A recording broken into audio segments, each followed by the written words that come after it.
اللهم صل على سيدنا محمد۔ السلام علیکم ورحمۃ اللہ وبرکاتہ۔ استقبال ہے رحمت عالم صلی اللہ علیہ وسلم کی قسط نمبر 118 میں۔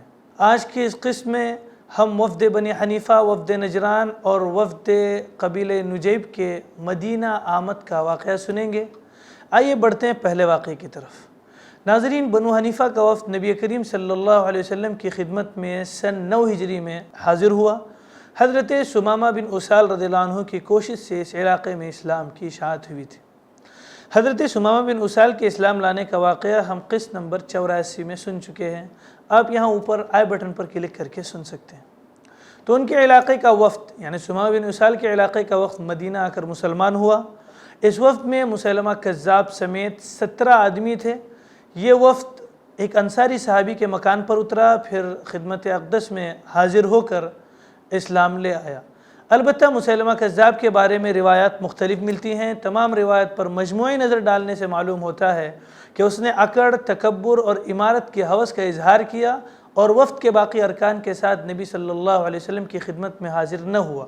نبی صلی اللہ علیہ وسلم نے پہلے تو قولاً اور فعلاً اچھے اور شریفانہ برتاؤ کے ذریعے اس کی دلجوئی کرنے کی کوشش کی، لیکن جب دیکھا کہ اس شخص پر اس برتاؤ کا کوئی مفید اثر نہیں پڑا تو آپ صلی اللہ علیہ وسلم نے اپنی فراست سے تاڑ لیا کہ اس کے اندر شر ہے۔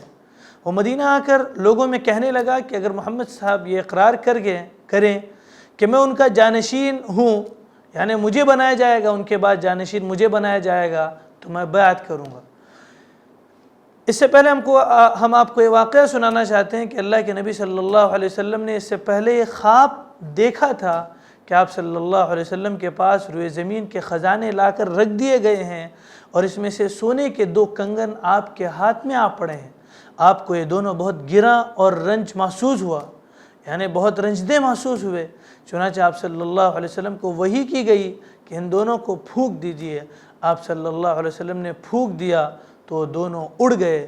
اس کی تعبیر آپ صلی اللہ علیہ وسلم نے فرمائی کہ آپ صلی اللہ علیہ وسلم کے پاس 2 کذاب پرلے درجے کے جھوٹے نکلیں گے جو نبوت کا دعویٰ کریں گے۔ چنانچہ جب مسیلمہ کذاب نے اکڑ اور انکار کا اظہار کیا، وہ کہتا تھا کہ اگر محمد صلی اللہ علیہ وسلم نے کاروبار حکومت کو اپنے بات میرے حوالے کرنا طے کیا تو میں ان کی پیروی کروں گا۔ تو رسول اللہ صلی اللہ علیہ وسلم اس کے پاس تشریف لے گئے۔ اس وقت آپ کے ہاتھ میں کھجور کی ایک شاخ تھی اور آپ صلی اللہ علیہ وسلم کے ہمراہ آپ کے خطیب حضرت ثابت بن قیس بن شماس رضی اللہ عنہ تھے۔ مسیلمہ اپنے ساتھیوں کے درمیان موجود تھا۔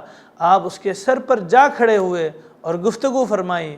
اس نے کہا اگر آپ چاہیں تو ہم حکومت کے معاملے میں آپ کو آزاد چھوڑ دیں، لیکن اپنے بات اس کو ہمارے لیے طے فرما دیں۔ آپ صلی اللہ علیہ وسلم نے کھجور کی شاخ کی طرف اشارہ کرتے ہوئے فرمایا اگر تم مجھ سے یہ ٹکڑا چاہو گے تو بھی میں تمہیں نہ دوں گا، اور تم اپنے بارے میں اللہ کے مقرر کیے ہوئے فیصلے سے آگے نہیں جا سکتے، اور اگر تم نے پیٹھ پھیری تو اللہ تمہیں توڑ کر رکھ دے گا۔ اللہ کی قسم میں تجھے وہی شخص سمجھتا ہوں جس کے بارے میں مجھے خواب میں دکھلایا گیا ہے، اور یہ ثابت بن قیس ہیں جو تمہیں میری طرف سے جواب دیں گے۔ اس کے بعد آپ صلی اللہ علیہ وسلم واپس چلے آئے۔ بالآخر وہی ہوا جس کا اندازہ رسول اللہ صلی اللہ علیہ وسلم نے اپنی فراست سے کر لیا تھا، یعنی مسیلمہ کذاب یمامہ واپس جا کر پہلے تو اپنے بارے میں غور کرتا رہا، پھر دعویٰ کیا کہ اسے رسول اللہ صلی اللہ علیہ وسلم کے ساتھ کار نبوت میں شریک کر لیا گیا، یعنی نبوت کے کام میں اسے شریک بنایا گیا ہے۔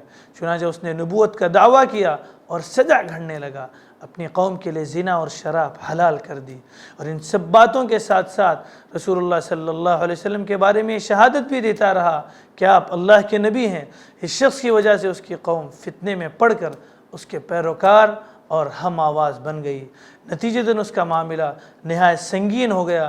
اس کی اتنی قدر و منزلت ہوئی کہ اسے یمامہ کا رحمان کہا جانے لگا، اور اب اس نے رسول اللہ صلی اللہ علیہ وسلم کو ایک خط لکھا کہ مجھے اس کام میں آپ کے ساتھ شریک کر دیا گیا ہے، آدھی حکومت ہمارے لیے ہے اور آدھی قریش کے لیے۔ رسول اللہ صلی اللہ علیہ وسلم نے جواب میں لکھا کہ زمین اللہ کی ہے، اپنے بندوں میں سے جسے چاہتا ہے اس کا وارث بناتا ہے، اور انجام متقیوں کے لیے ہے۔ مسیلمہ کذاب نے سن 10 ہجری میں نبوت کا دعویٰ کیا اور ربیع الاول 12 ہجری میں ابو بکر رضی اللہ عنہ کی خلافت میں یمامہ کے اندر اس کا قتل ہوا۔ اس کا قاتل حضرت وحشی رضی اللہ عنہ تھے، جس نے حضرت حمزہ رضی اللہ عنہ کو قتل کیا تھا۔ ایک مدعی نبوت تو یہ تھا جس کا انجام یہ ہوا، دو کنگن تھے، ایک کنگن سے مراد تو یہ تھا جس کا یہ انجام ہوا، اور ایک دوسرا مدعی نبوت اسود عنسی تھا جس نے یمن میں فساد برپا کر رکھا تھا۔ اسے نبی صلی اللہ علیہ وسلم کی وفات سے صرف ایک دن اور ایک رات پہلے حضرت فیروز رضی اللہ عنہ نے قتل کیا۔ پھر آپ کے پاس اس کے متعلق وحی آئی اور آپ نے صحابہ کرام رضی اللہ عنہم کو اس واقعے سے باخبر کیا۔ اس کے بعد یمن سے حضرت ابو بکر رضی اللہ عنہ کے پاس باقاعدہ خبر آئی اور یہ خبر آئی کہ جو اسود عنسی تھا اسے قتل کیا گیا ہے۔ ناظرین، تو یہ تھا پہلا واقعہ۔ بڑھتے ہیں اب دوسرے واقعے کی طرف۔ وفد نجران، یعنی نجران کا وفد سن 9 ہجری میں اللہ کے نبی صلی اللہ علیہ وسلم کی خدمت میں حاضر ہوا۔ یہ کل 60 افراد پر مشتمل تھا۔ 24 آدمی اشراف سے تھے، جن میں سے 3 آدمیوں کو اہل نجران کی سربراہی سرکردگی حاصل تھی۔ ایک عاقب جس کے ذمہ امارت و حکومت کا کام تھا اور اس کا نام عبد المسیح تھا۔ دوسرا سید جو ثقافی اور سیاسی امور کا نگران تھا۔ وفد کا اہم ترین موضوع بحث حضرت عیسیٰ علیہ السلام اور ان کے متعلق نصرانی عقیدہ تھا۔ اس پر طویل گفتگو ہوئی اور حضور صلی اللہ علیہ وسلم نے الوہیت عیسیٰ، یعنی عیسیٰ علیہ السلام اللہ ہیں یا اللہ کے بیٹے ہیں، اس کی تردید میں پرزور دلائل دیے۔ وہ لوگ حق کو پہچان کر بھی حق کو قبول کرنے پر تیار نہ ہوئے۔ اس مرحلے پر آل عمران کی یہ آیات نازل ہوئی۔ ان مثل عیسیٰ عند اللہ کمثل آدم خلقه من تراب ثم قال له كن فيكون الحق من ربك فلا تكن من الممترين فمن حاجك فيه من بعد ما جاءك من العلم فقل تعالوا ندعو أبناءنا وأبناءكم ونساءنا ونساءكم وأنفسنا وأنفسكم ثم نبتهل فنجعل لعنة الله على الكاذبين۔ ترجمہ یہ ہے، بے شک عیسیٰ علیہ السلام کا حال اللہ کے نزدیک آدم علیہ السلام کے حال کے سے مثل ہے۔ اللہ نے ان کو مٹی سے بنایا، پھر ان سے کہا وجود میں آ جاؤ، چنانچہ وہ وجود میں آ گئے۔ یہ امر حق تیرے رب کی طرف سے ہے، سو کہیں تو شبہ کرنے والوں میں سے نہ ہو جانا۔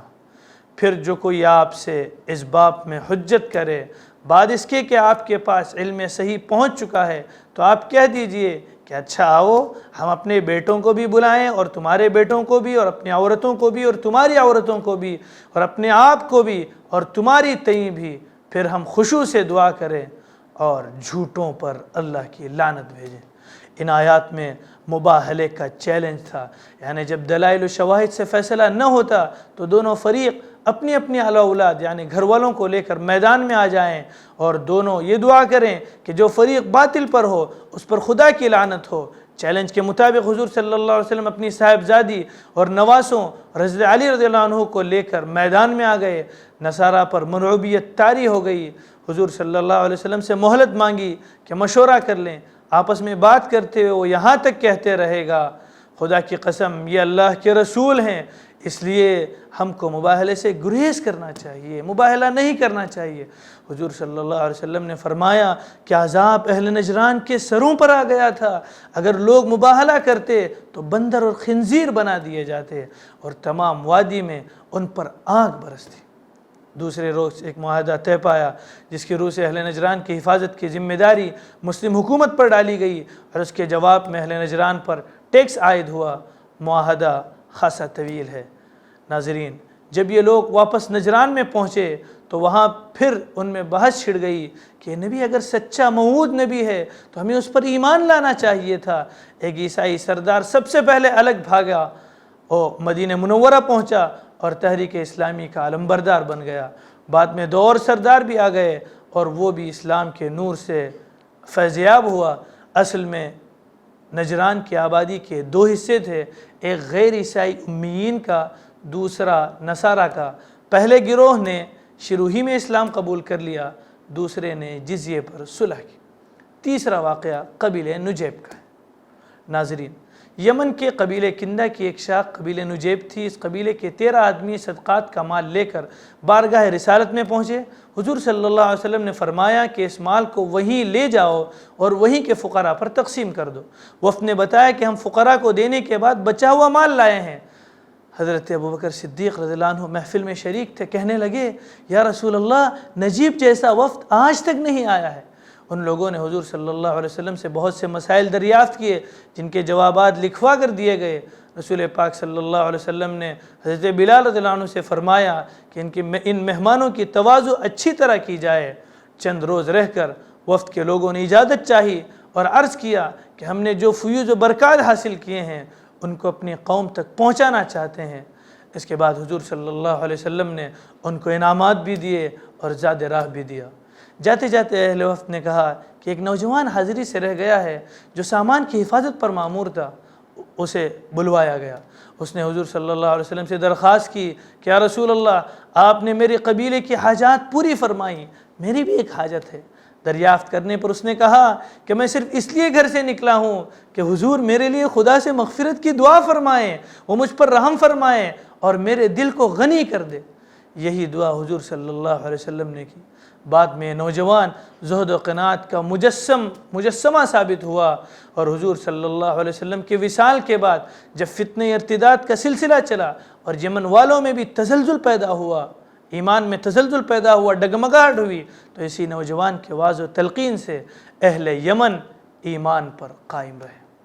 ناظرین، ان دعوتی و تبلیغی وفود کے مطالعے سے بات اخذ کی جا سکتی ہے کہ دعوت و تبلیغ کا تعلق صورتحال سے بھی گہرا ہوتا ہے کہ وقت، حالات اور مخاطب کے رجحانات و میلانات کو بھی مد نظر رکھنا کس حد تک ضروری ہے تاکہ اس اصل فریضے کی ادائیگی مؤثر طریقے سے کی جا سکے، اور مخاطب کے احوال و حالات کی آگہی کے ساتھ ساتھ اس کے ساتھ ہمدردی و تعاون اور اس کی ضروریات کا لحاظ رکھنا بھی کس قدر اہمیت کا حامل ہے۔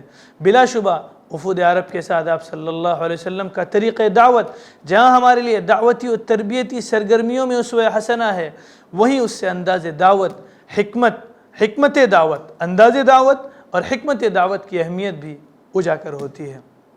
اسی لیے آپ دیکھیں گے کہ جب یہ وفود تعلیم نبوی اور تربیت نبوی سے مزین ہو کر اپنے اپنے علاقے اور قبیلے میں واپس جاتے تو اسوہ نبوی نبی کریم صلی اللہ علیہ وسلم کے طریقے کے مطابق ہی دعوت دیتے، اپنے اہل خانہ، بچوں اور پھر پورے قبیلے کو اسلام کی تعلیمات سے روشناس کراتے۔ ناظرین، تو یہ تھا تینوں وفود کے مدینہ آمد کا واقعہ۔